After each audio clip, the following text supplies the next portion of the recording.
Assalamualaikum warahmatullahi wabarakatuh. Apa kabar sahabat beriman?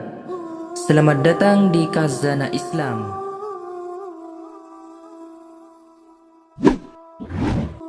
Di video kali ini kita akan membahas kisah Siti Masyiطah dan anaknya. Siti Masyiطah tukang sisir rambut putri Firaun yang mati syahid demi mempertahankan keimanannya. Siti Masyiطah yang mati syahid bersama anak-anaknya yang digodok Firaun dalam kuali besar. Ini dikisahkan dalam hadis Nabi Shallallahu Alaihi Wasallam yang diriwayatkan Ibnu Abbas. Dalam tafsir Ibnu Katsir disebutkan, Ibnu Abbas mengatakan bahwa Rasulullah Shallallahu Alaihi Wasallam pernah bersabda bahwa ketika Nabi Shallallahu Alaihi Wasallam menjalani Isra, melewati suatu tempat yang baunya sangat harum, maka Rasulullah Shallallahu Alaihi Wasallam bertanya, "Bau harum apakah ini, wahai Jibril?" Jibril menjawab, "Masyiطah binti Firaun dan anak-anaknya." Siti Masyiطah merupakan pembantu Raja Firaun pada masa Nabi Musa alaihi salam. Siti Masyiطah bertugas merawat putri Firaun. Di kalangan istana Raja Firaun, ternyata ada beberapa pengikut Nabi Musa dan beriman kepada Allah Subhanahu wa Ta'ala.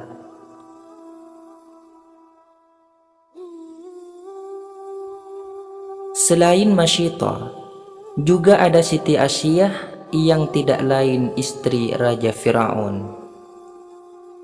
Jibril melanjutkan kisahnya bahwa pada suatu hari Siti Masyiطah sedang menyisir rambut putri Firaun.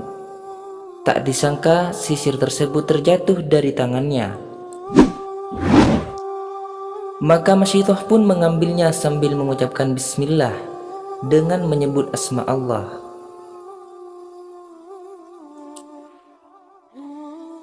Ucapan Siti Masyiطah itu kemudian terdengar anak perempuan Firaun dan bertanya, "Sebutlah nama ayahku."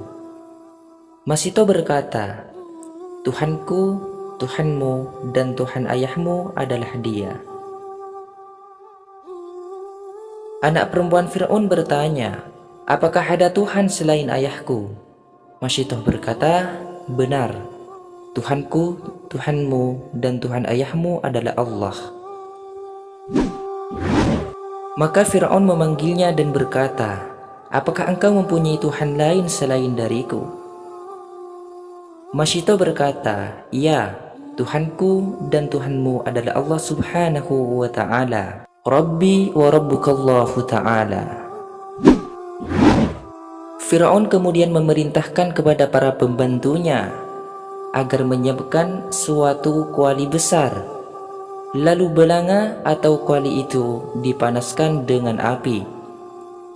Kemudian dia memerintahkan Masyiطah agar mencaburkan diri ke dalam belanga itu atau kuali itu. Masyiطah berkata, "Saya mempunyai sebuah permintaan kepadamu." Firaun berkata, "Sebutlah permintaanmu." Masyiطah berkata lagi, "Kamu kumpulkan tulang-tulangku dengan tulang-tulang anakku di suatu tempat." Firaun menjawab, "Baiklah, saya turuti permintaanmu, mengingat kamu mempunyai hak pada kami."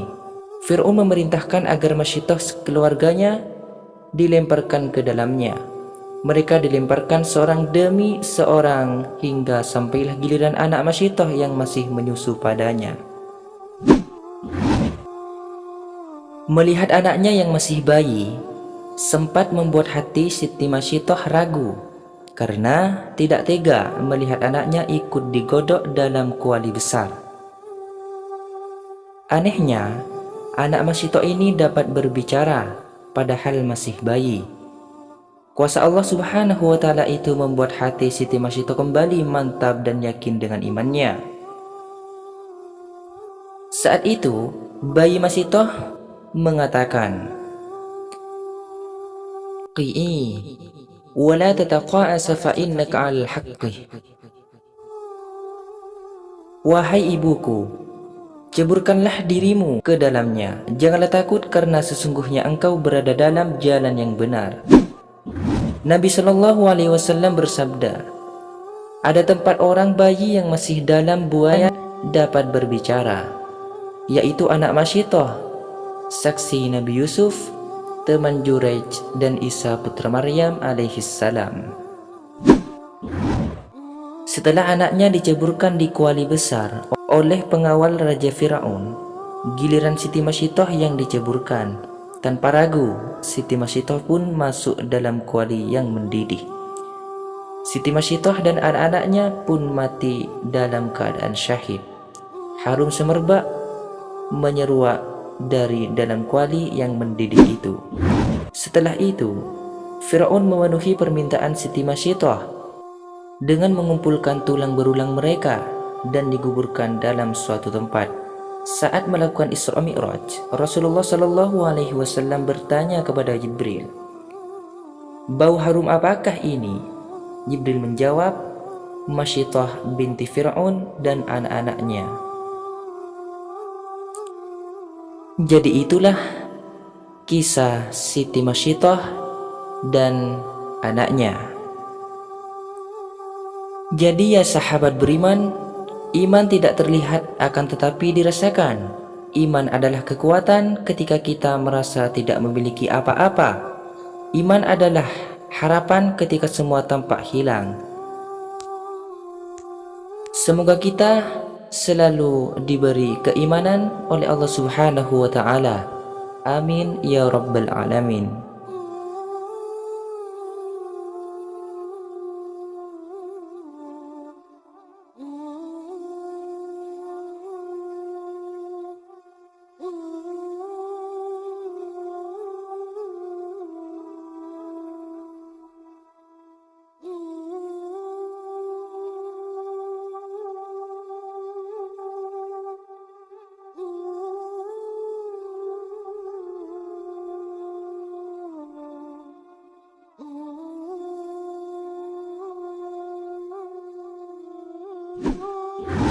Semoga kisah ini bermanfaat untuk kita semua. Lebih dan kurangnya mohon dimaafkan. Khilaf ataupun keliru itu datangnya dari saya pribadi sebagai manusia biasa.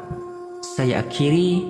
Wassalamualaikum warahmatullahi wabarakatuh. Tetap di Khazanah Islam.